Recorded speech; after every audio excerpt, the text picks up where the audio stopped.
Hey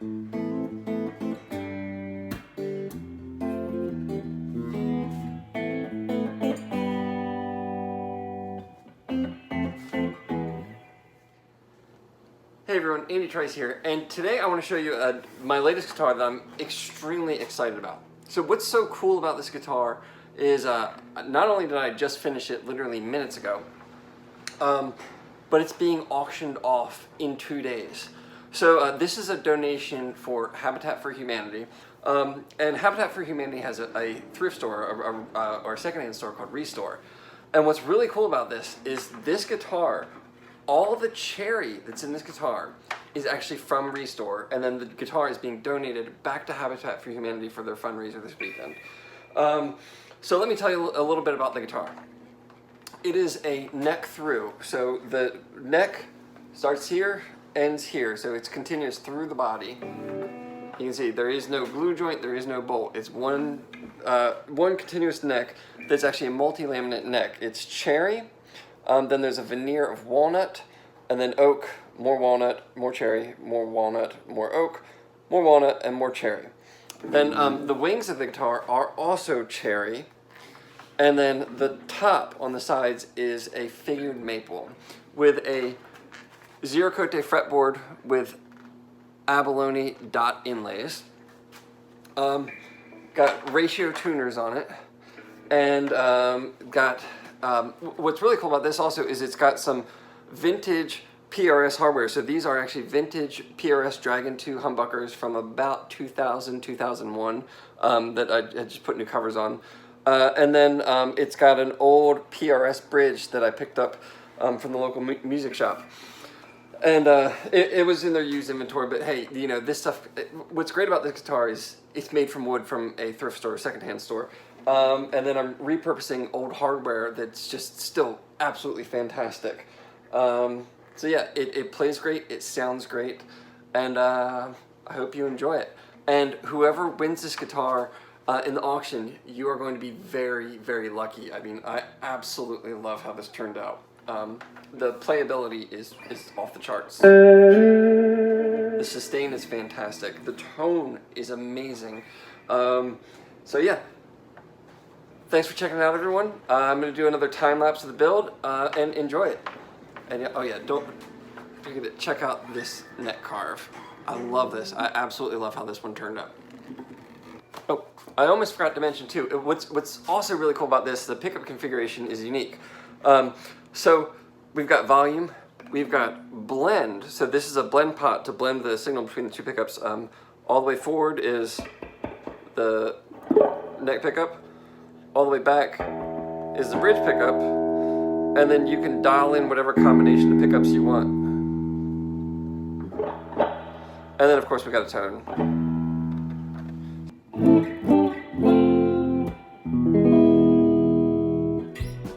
I start by putting together the neck blank. You can see here that I'm layering the cherry with the walnut veneer and the oak strips to have the 9-layer multi-laminate neck. Once the glue is dry and everything's cleaned up, you can see where I've gone ahead and cut out the shape where it's going to be the neck and the body and the headstock angle. And then go ahead and carve the truss rod channel. This obviously has to be done before you can glue anything else together. Next, I started gluing up the wings. These are basically pancakes of cherry glued together to get the thickness that I needed for the body.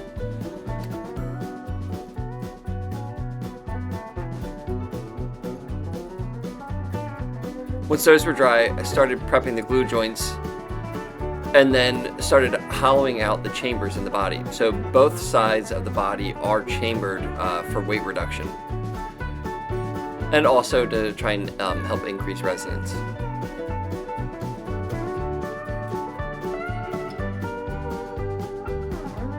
You can see with them side by side there.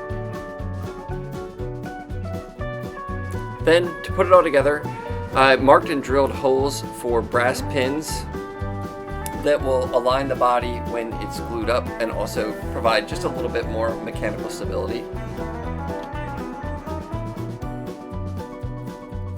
Next, it was time to get the fretboard ready to go on the neck. You can see here I cut the rough shape and then used the hand plane to dial it in to almost final dimensions. And you can see here how everything is going to be glued together. Next, it was time to get the headstock to its final shape. But I actually had a little bit of tear out, but I used that to my advantage to create a unique headstock shape. Here you can see I'm shaping the neck with a Shinto rasp and a spoke shave, and then start cleaning it up on the belt sander. At this point, it was time to glue the wings onto the body, and then use my body templates to start cleaning it up and getting to final shape. Once the body had the final shape, it was time to make sure that the top was flat and flush. So you can see here using a combination of planes, chisels, and sanders to make sure we have a nice surface. Next was lots of sanding to make sure that we had smooth curves, because I'm going to be using the router with a chamfer bit to start putting in the edge contours. Once that was done, then I used the angle grinder to put in a belly carve and to smooth out the bevel and the contours of the arm carve. Next it's time to route the rear axis cavity. You can see here I drilled into the chamber that I had carved earlier. Here you can see it's time to glue the fretboard on. And then once that was all set, it was time to get the final shape onto the neck. That's everything from carving the volute to making sure that there's a nice transition at the heel. And I'm really happy with how that heel transition ended up, especially with the extended access where the neck meets the body. Once most of the body shaping was done, then it was time to go ahead and route for pickup cavities. And then it was time to start working on the neck inlay. These are abalone dots that are put down the left side of the base side of the neck, and then filed and sanded them flush so you can see once it has some oil on it, it gets a really nice finish. Up next were the frets. Here you can see in each fret slot I put just a little bit of wood glue and then tap the frets in so that there's a nice fit and there's no gaps in between the fret and the fretboard. I also wanted a bit more clearance for the bridge so that it wasn't sitting too close to the body. Of course, you gotta sign your work, and then time to apply the oil finish. This is True Oil, which is a gunstock oil. I love the way that this turns out.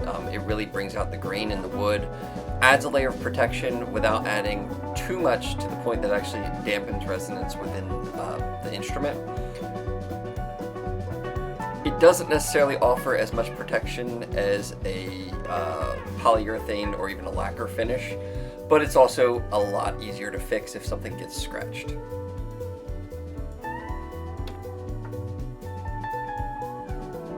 At this point, we're really now getting into final neck setup. So I scrape the fretboard, then do a level crown and polish on all of the frets. We'll get a mirror finish on those frets, and then we'll be able to get the action really low. So the last big step before putting strings on it is to get the bridge mounted and then drill our tuner holes. These are GraphTech Ratio tuners, which this is the first time I've actually used this kind of tuner, and they're amazing. The tuning stability for these was far better than I was expecting. So I'm really, really, really happy with how that turned out.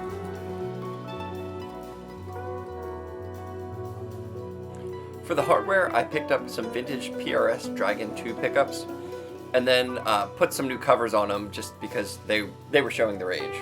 Now it's time for the wiring. I wired this up as what I think is a fairly interesting circuit. There's a volume, there's a blend pot, and then there's a tone.